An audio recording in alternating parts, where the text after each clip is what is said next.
Gates open, dead up and racing. Toris Best moving up. Tiger Moon running by the rail by Porsari.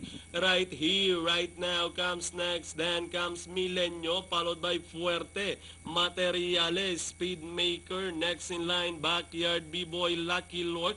Then followed by Safety's Golden Dory outside, Inner Class, and Market Value is running at the tail of the field.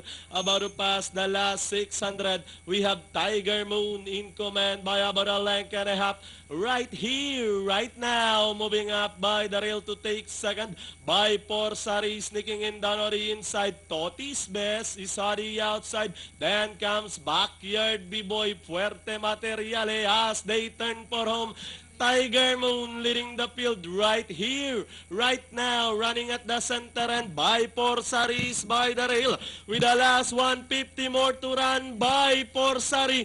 Right here, right now is on the outside.